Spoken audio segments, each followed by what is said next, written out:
And hello, Hearts of Oak. Thank you so much for joining us once again. And it's great to have Bill Walton join us. It's been a few weeks. Bill, always good to have you on. Thank you so much for giving us your time today. Great talking with you, Peter. Look forward to it. Great. And we are, of course, Bill is at the moment taking a pause. As if you're following him on Substack, you'll have seen that. And the links are all in the description. But taking a pause from his podcast episodes to jump into two other ventures, writing a book and also looking at investment on the venture capital side. So, Yeah, uh, primarily artificial intelligence. okay, looking at AI, which Yeah. is a huge area. But so if people are going to billwaltonshow.com and missing some of those, he will be back. Popular demand will definitely bring him I'm back at the getting, end of the I'm summer. getting, I'm getting a, I'm getting a small clamor. He'll be back. Not a big clamor, but a small clamor.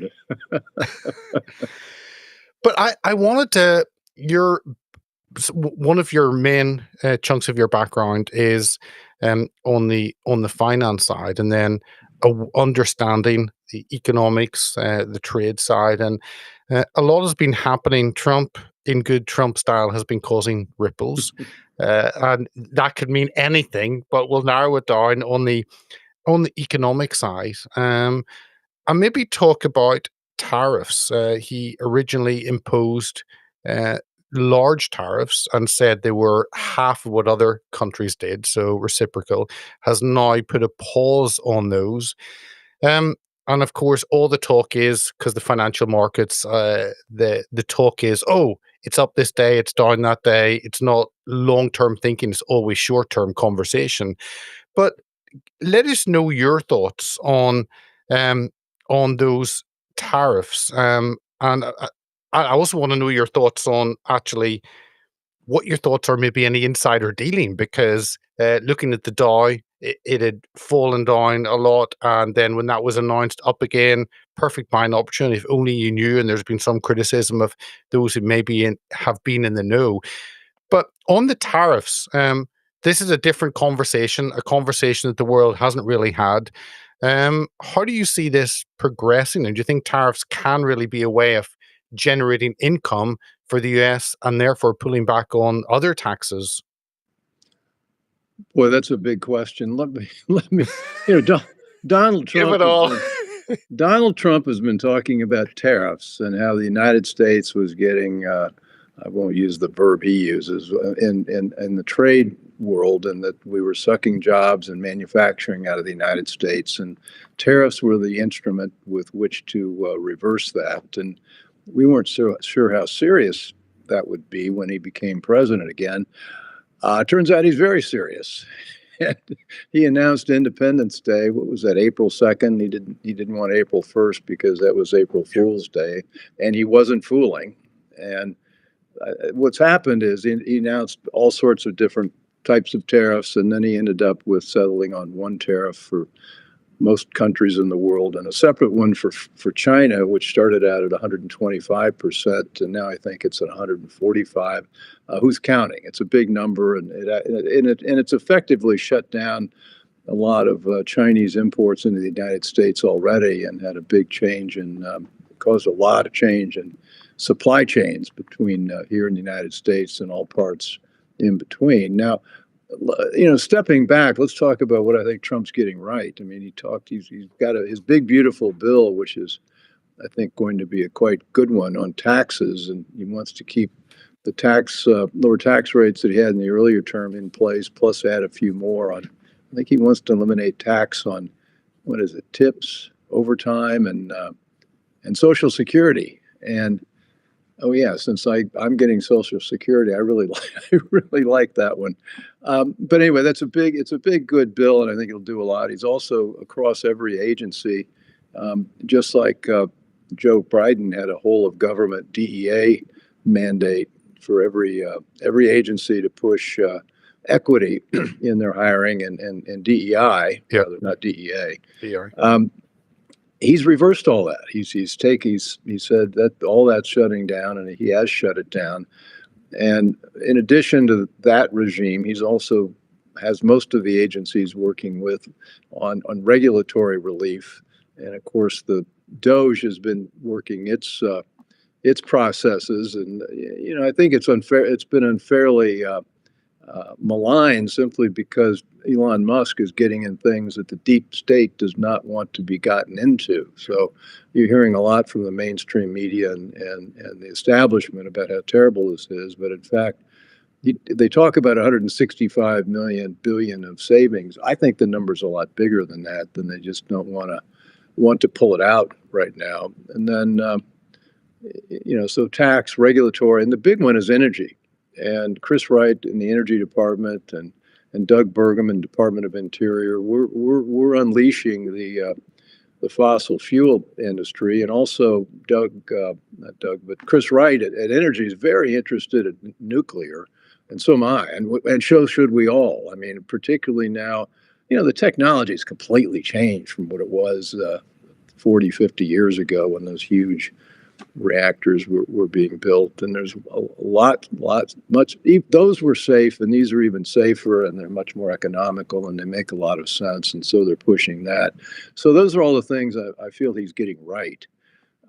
The tariff thing, we don't know. I mean, those of us that were brought up to be free traders, and I was in that camp, the Austrian school.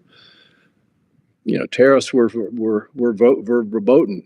You're supposed to let comparative advantage work in every country, make what it makes best, and everybody would be better off. Well, that only works if everybody's playing by the same rules, and that has not been the case. I mean, China's been the most egregious offender, protecting its internal markets, borrowing and stealing intellectual property, and then, of course, just flat out tariffs on selling into China. And and also they've manipulated the World Trade Organization to bring everything into its favor, using its most favored, using its developing country status. And China's far from a developing country at this point. So those wrongs needed to be righted.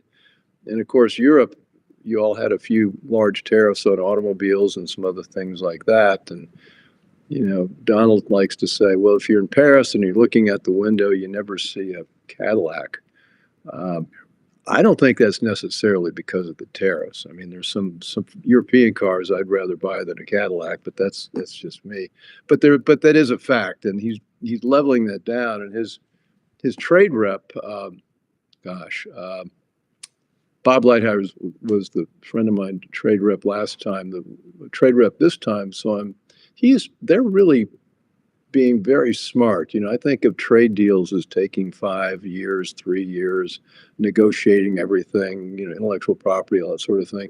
They're just focused on some very narrow things involving tariff rates and what kind of products and how they can increase trade between countries unilaterally. And I think he's going at it the right way, and it could be a pretty efficient process, and we could see trade deals with India, trade deals with Korea, South Korea, et cetera, coming out in the next 3 to 6 weeks, and then I think we'll have more clarity. But right now, with no clarity, markets have behaved radically, putting it mildly, and we're just going to have to stand by and see how he plays these cards. Yeah, because I think at one point the Dow was down 9%, has bounced up a lot. But again, this is you've had tariffs on U.S. products from some of these countries, and that's just been accepted.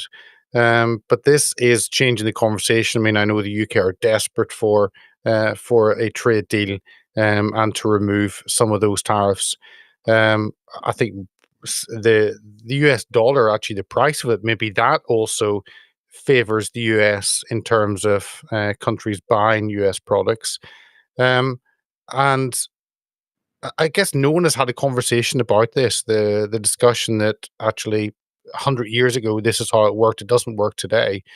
I would rather actually taxes worked on trade tariffs and on, I mean, you could tax financial transactions, and then scrap income tax completely.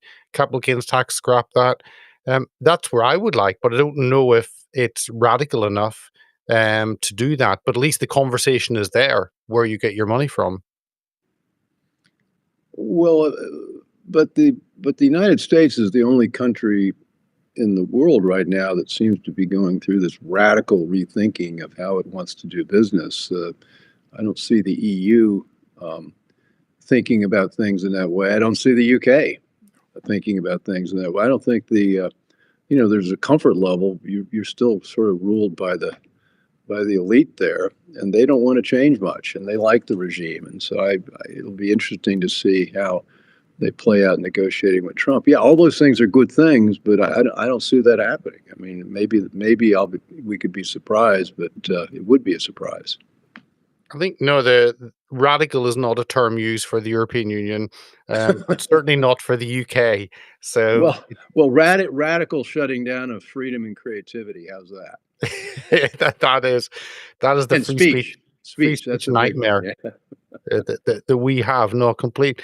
But how does because then when Trump put a pause on the tariff thing, a 90-day pause or whatever, you wonder, well, that could have actually been all part of it. I mean, Trump is when he doesn't do something and then is shocked at what happens. He will have played it out. He's got a good team, and they will know how this plays out. But it brings people to the negotiating table. And you're right, the European Union, the UK are forced to have a conversation as opposed to it's not because they want to, but they have to because the US is Yeah. such a huge player. Yeah. Well, do you think they'll respond? I mean, I guess you're right. They have to because that the trade matters. So it'll be fascinating to see the terms of the deals as they emerge. It will. I think because having a pro-US government in Hungary with Orban and a pro-US government in terms of Meloni in Italy, I think then that puts a little bit of pressure on the EU, and uh, it doesn't have its say any longer for deciding things centrally. Actually, those countries are going to say, "Excuse me, but how does this work for us?" So Yeah. I think there will be a conversation. Well, there will be. But Jameson, that's the name of Jameson.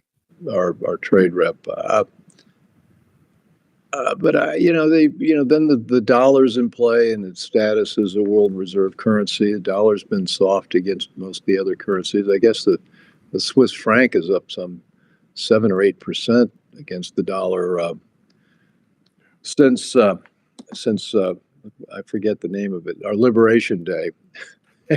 And A month ago.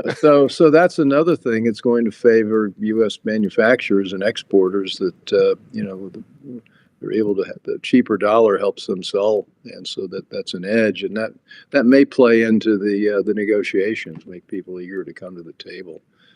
But the bottom line is that everybody benefits if we can trade freely with each other, and really, if countries can do the things they do best and sell that and everybody plays by the same rules doing that, the whole world gets more prosperous. It's only when somebody throws a spanner into the mechanism and tries to get an edge, you get too many people trying to get an edge, and the whole thing, comes a cropper.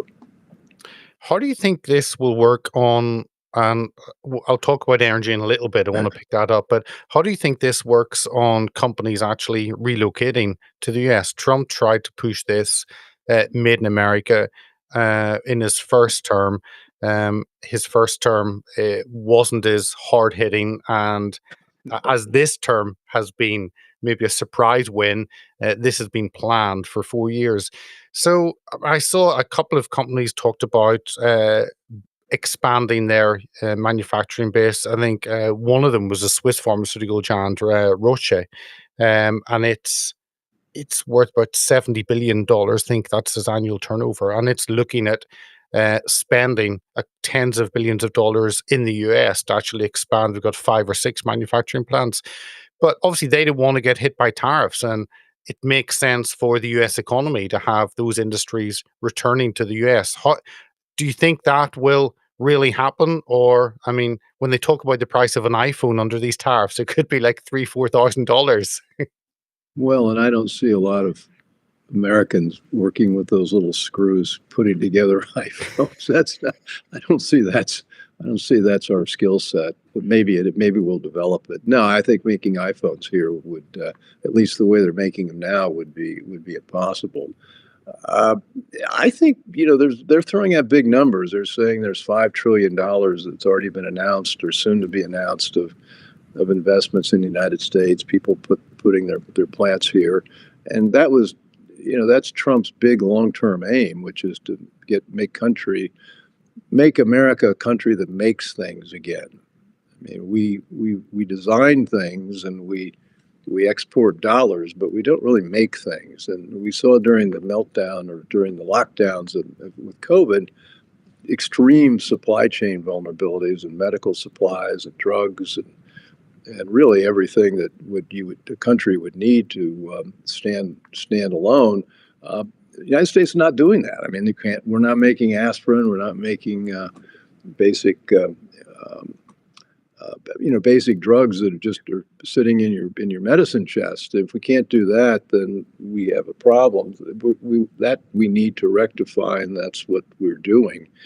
That'll take time. It's not going to happen in the first quarter, and it may not even happen this year. But if you look at the first quarter GDP numbers, they were off modestly, but there's so much noise you can't really tell what's happening. There was a big capital investment number in there. I think it was 19-20%, which was much higher than it's been in recent years. And so you're seeing it's showing up. With regard to the tariff revenue replacing income tax revenue, the numbers, I mean, they're not even close. I mean, even if you had tariffs that were pulling in 10%, 20% from every country, you add all that up, it's still not equal to what we're getting from the from the income tax. But it is having a dent on some things. I just saw that the Treasury needed to issue fewer bonds in the last month because of those tariff revenues. So there is some impact on the margin in terms of cash flow. And of course, the other product of the United States is debt. We've been offering our debt to everybody in the world, and maybe we can pare that down a little bit with tariffs helping out. So manufacturing in the U.S., the tariff revenue, and I forget the other. I guess let me make a point about this making things. There's this notion that you can design something and then you give it to some other person to make it.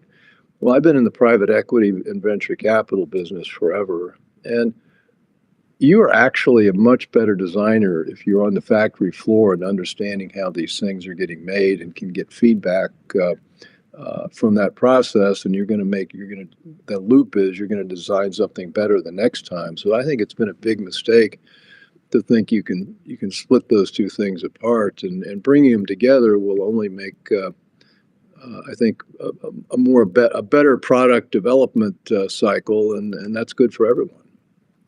You and want to help the venture capitalists with money with those central currencies and the dollar's position and gold hitting all-time high. But you mentioned one big export of the US is debt. And yes, at whatever 37 trillion or whatever crazy number you're up to. And I think a few weeks ago there was a big offload in US bonds.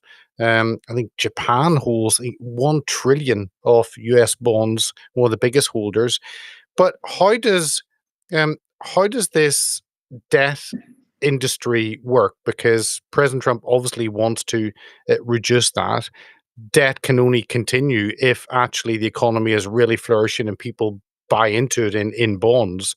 But President Trump does want to turn that around and begin to stop that ballooning of debt. So again, at some point that has to stop increasing, or else you need to default on your debt.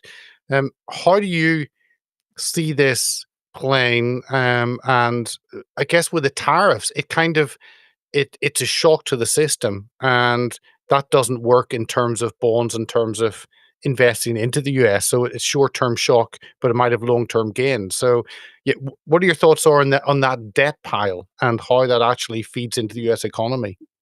Well, getting the deficit under control is not a nice thing to do. It's a necessary thing to do. And some of us feel we've only got a few more years where we can let this run at $2 trillion annual budget deficits, and everything comes apart. And so we've all got an interest in the United States behaving responsibly. but the core issue for us is just how much we're spending. I mean, if you look at the numbers, the spending numbers compared to 2019, before the COVID debacle, we're spending $2.5 trillion more, $3 trillion more, and a lot of that was sort of money shoved out the door to keep people from getting hurt during the lockdowns. But then that's continued, and then we also put together a so-called Inflation Reduction Act, which is shoving trillions of dollars at a wind and solar industry and electrical vehicle industry that is really a terrible misallocation of capital, as I think we're finding out in Spain and Portugal this week. So we've got to get it under control, and that's where the Elon Musk piece, the Doge piece, comes in, and getting basic budget numbers down and stopping spending money on things that are not essential. But how the tariffs play into that, I'm not sure. The theory is we'll have more revenue. That'll help somewhat, but we really got to get the spending down, and we've got to talk. Trump talks about a big beautiful bill. Well, I think the big beautiful bill is also going to have to demonstrate that Congress can actually cut the budget, and the size of government hasn't shrunk at all in any year in the last 50 years. I mean, not even during Ronald Reagan. Ironically, I think Bill Clinton might have actually shrunk the U.S. government expenditures for a year or two when he was president, because we had a budget surplus then. So the Congress has got to show some discipline, and the American voters have got to be grown-ups about the need to make some of these budget cuts. You mentioned energy. Okay, I want to pick up on energy. Obviously, we've had chaos in Europe, in Spain, parts of France, chunks of Portugal. And I talked to someone who was in Spain, and they said they were at a restaurant and suddenly everything just went dark. Everything went black, and that no one knew what was happening, and it was chaos for 9 hours. Um, of course, the Europeans' energy policy. Get this: the British energy policy is we have a steel manufacturing plant in the UK. We sold that to the Chinese. That's the last steel plant we have in the UK. But we don't think we should have coal mining any longer. So what do? We buy the coal for that from Japan. Where does Japan buy it from? They buy it from Australia. So it comes all the way, and we've got coal mines 15 miles away from that steel. That's kind of an example of the madness of I guess the net zero. How is it going to work in the US? Because I saw some of the tariffs that Trump has put on some of the Asian countries that supply all the solar panels, for instance. So how is this going to work out, and what I think can the US learn from the stupidity of Europe in our energy policy? Well, I think the headline is net zero has always been a fantasy, and has always been something that was quite destructive. And to pretend that you can run a modern economy on wind and solar is beyond belief that somebody actually thinks that. And you've got a lot of so-called grown-ups in Europe and the UK that have been pushing this. I mean, the Spanish and Portuguese government are still all in on this so-called renewable energy, but it is impossible to run the modern economy on that. And even in the last 10 years, with talk about net zero increase in wind and solar, they're still only contributing, I think, net across sort of the developed countries, only about 15 to 18%, as I recollect. And that number's been the same for the last 10 years. And so we've seen natural gas, we've seen good old oil, we've seen some nuclear, actually not much nuclear in these numbers, but for anybody who's serious about having a growing economy, we've got to get serious about how we use fossil fuels. We also have to get serious about nuclear. And of course, Germany shut down a couple of its nuclear plants, and coal needs to be redeemed, because if you look at what has happened with how coal is used in making electricity, it's actually burning quite cleanly, and burning in a way that people who are worried about CO2 ought to recognize puts it into a different category. So we've got all these mistaken notions in people's minds, and unfortunately, we've got policymakers with a lot of bad ideas about how energy really works. And hopefully, the Spain Portugal blackout will wake people up. It's going to be hard because the climate, the net zero has become a secular religion, and getting people to change their minds about that. I'm fairly pessimistic, but I think Europe's combining itself, condemning itself to negative. The economy is not only going to grow, it's going to shrink. So if that's what people want, that's what they're going to get. Right. I don't think Europe have ever learned the lessons from any negative issues that have happened, certainly over the last few decades. Um, but when you look at the US, kind of the energy market, I remember having Tommy Waller on, and he was talking about the infrastructure system and Oh, it being the very grid, it's a divided. catastrophe. Yeah. Yeah. But how does that? Because again, Well, like I don't money want to paint in the United States as wise about this. We're not. I mean, we've got we may not be as extreme, but the grid is a great example. I mean, it's incredibly vulnerable to all sorts of shocks, including an EMT shock where a bad actor could set off a nuclear weapon in the atmosphere and shut it down. And that wouldn't be hard to do, and we know that, and yet we haven't done anything in previous administrations to address it, and hopefully the Trump administration will recognize that. Yeah, Tommy's great on that. He's got a vivid details about all the things that are broken, but also all the things we can do to fix it.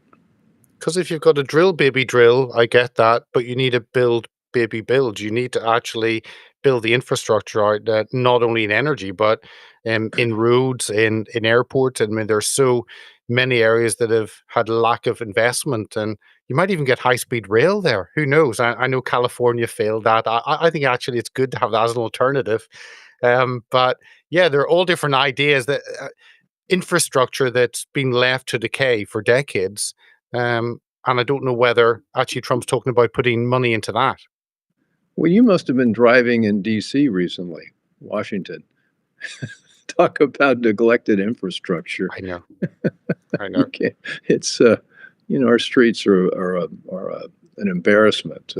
Yeah, we haven't been spending money on it, and and we should, and we could, but we just have to put that as a priority, and it takes political leadership to do that. And my hope is that Trump will get his way through this tariff issue and end up with some successes, which will give him a lot of credibility to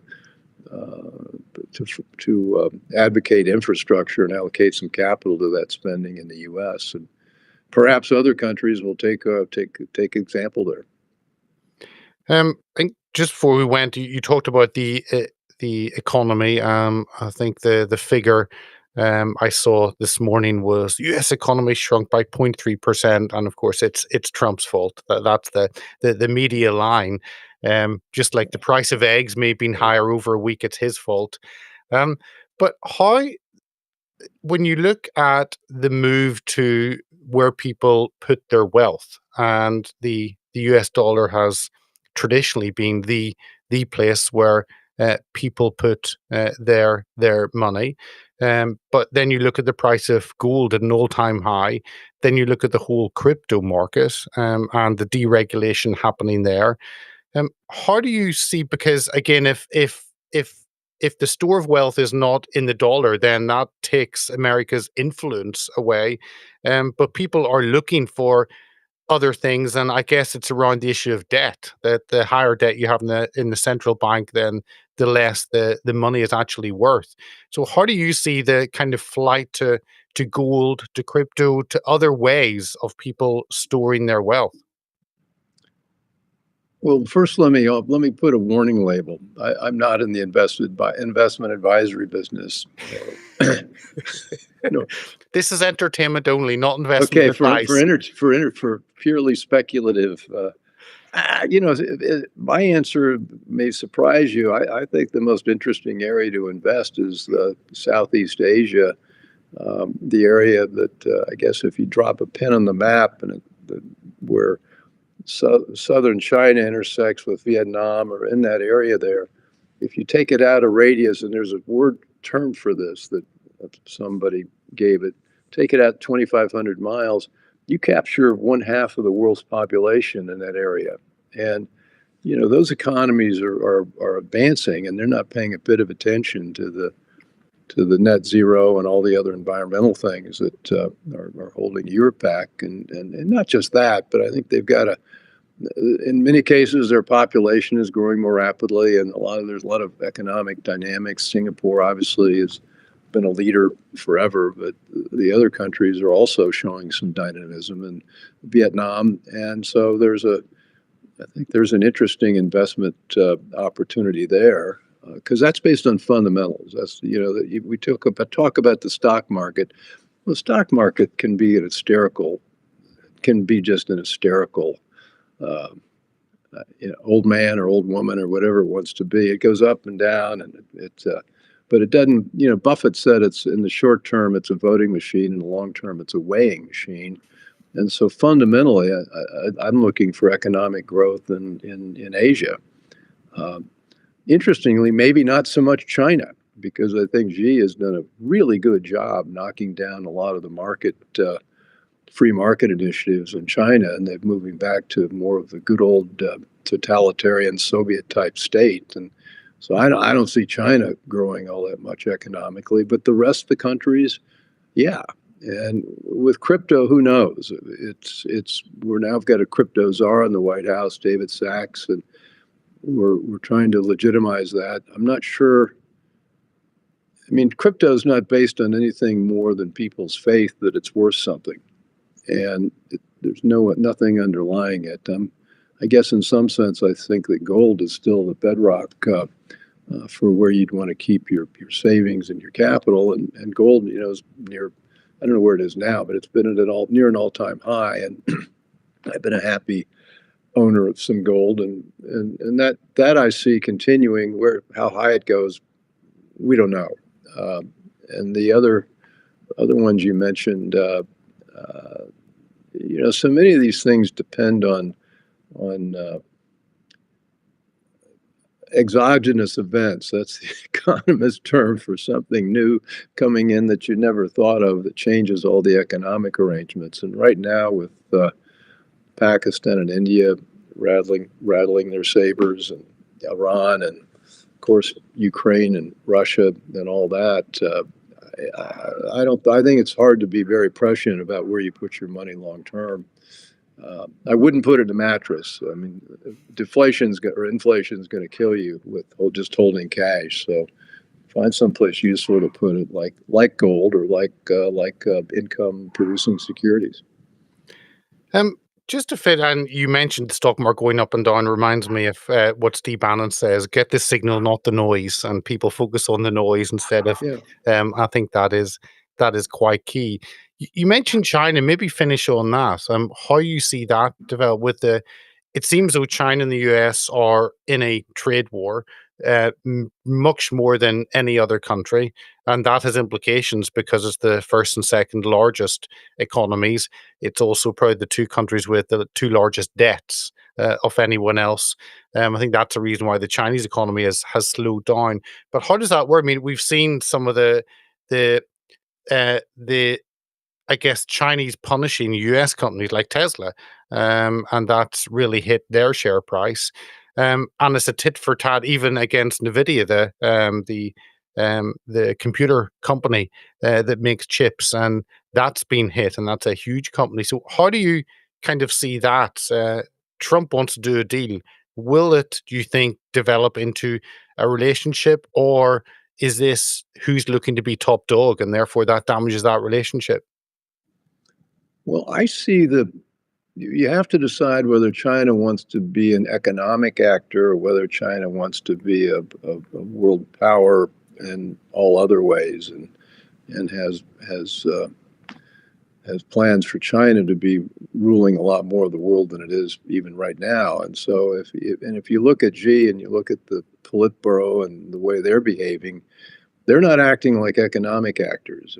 with Ding, was it 25, 30 years ago, he brought the economy in. What does it bring? Make money, I can't remember, making socialism in the capitalist way. What was the phrase? I forget. Anyway, they unleashed entrepreneurship. There are lots of billionaires in China because of that. But Xi's cracked down all that. He's not running the country as if he's an economic actor.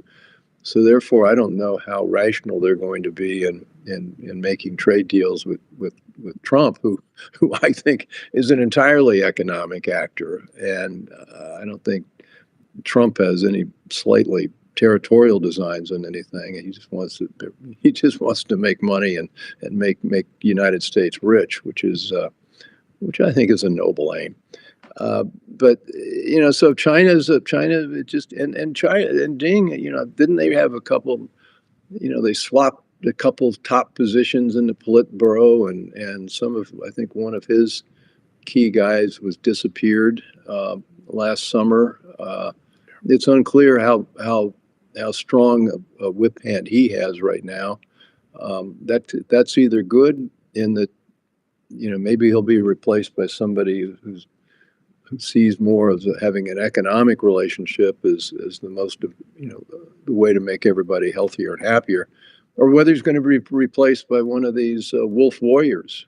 There are a lot of people in China who are very aggressive about the need for China to be preeminent, and they're still talking about their century of humiliation, and they want that's the drug wars, the opium wars with Britain in the 19th century. I don't know, and it's pretty opaque. I don't think most of us from the West can see where it's going to go, but it's very dangerous right now. And so actually, let me finish off on a different one, sorry, on A, because you mentioned AI, and I know that's certainly one of your key focuses at the moment. And the issue with NVIDIA chip maker, I mean, it's worth what, over 2 trillion, possibly the largest company by capitalization, possibly. Yes, only got, I think, revenue of like 12 billion or 14 billion. That's weird capitalism confusion, but. No, but just like again, you need computer chips to drive the AI industry. And I remember watching a video of an AI server farm, and huge, and the power involved and the cooling needed, and yet the world has relied on Taiwan maybe to actually supply that. And NVIDIA is a huge player, but again, the whole tariff issue. But you want that in your own market. You don't want to rely, if AI is the future, of getting it from the other side of the world. So how do you see that play out, especially with your interest currently on the AI side? Well, I think the head of NVIDIA just announced a big investment, big plant in the United States, and so they're recognizing they need to. It's not just investing in the United States; it's maybe just not having all your eggs in Taiwan. I mean, what is it? Taiwan's semiconductor manufacturing company is the world's most dominant chip maker, and it's in Taiwan. And I can make a case that China would be completely irrational to try to take over Taiwan in a military fashion, because it's not going. Nobody's going to win, and we're going to end up with a catastrophe in our semiconductor industry that would hurt not just the rest of the world, but also China itself. So the idea that, and also I've understood that their military is not quite ready. They're building lots of ships, and they've done some other things. So I think we may have a window of 3 to 5 years where we can make Taiwan less important in terms of manufacturing semiconductors. And I think TSMC is also beginning to develop a couple of plants here in the United States. So I think we all see where this could end badly, and we're trying to reallocate capital and in manufacturing and design capabilities someplace else, diversify, which is always a good idea in business. Bill, it's always good to chat, especially because I think we focus often on the culture war and reclaiming some of those values in the culture. But actually, MAGA doesn't mean anything if you don't make America manufacture again, or make America financially independent again, and away from that debt. So there's a lot happening. Well, we didn't talk about the culture war, but in my view, my humble view, um, one of the biggest thing that Trump has done is banishing DEI Yeah. from the federal government and from contractors with the federal government, and having that reach out to universities. This notion of equity has been a terrible uh, blow against the meritocracy that the United States has always been. And you want to be able to pick people based on their ability to do the job and not based on their identity. And by getting rid of that, that's cultural, but it also has a tremendous economic effect. And I won't go into the companies who are very aggressive in DEI, who've shown some real, that are really faltering, I think, possibly because of that. So that's a huge one. I think the culture wars are just as important as the economic, if not more important, because that's our humanity, and I think being coming out of a competitive Wall Street environment, I think meritocracy it benefits everybody.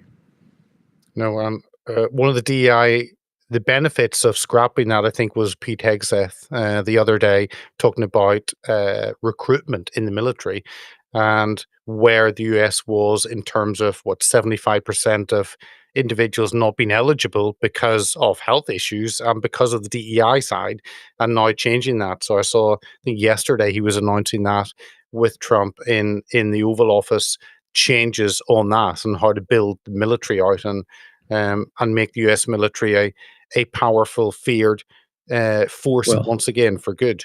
that's also Bobby Kennedy's uh, assignment, because he, you know, United States, we haven't been producing any kids, any 18-year-olds that are really ready to be in the military. They're not physically fit. They have drug problems. They have emotional problems. We've done a lousy job with our human capital, and that's one of the reasons. It wasn't just DEI, but that was really the biggest reason I think we were not able to meet our recruiting goals. Again, that's a longer term fix, but that's also got to be on the list. Yeah, but that's part of Maha. But yeah, 100 days in, I'm enjoying the ride Oh, as me someone too. looking from the outside in. You're actually in the roller coaster there in the US. I'm in there. Yeah, I know a lot of the people doing all the work, which is they're good. They're very good. And I think I was involved in the 2016 Trump transition, and the group, this administration, this cabinet he has is light years. I mean, they're good people in the last one, but it's light years ahead of Trump 1.0, and there's a lot of reason for optimism because of all the other people he's brought into government. No, I agree completely. Well, Bill, always appreciate you coming on and giving us your thoughts. Thank you so much for your time today. Okay, good talking with you.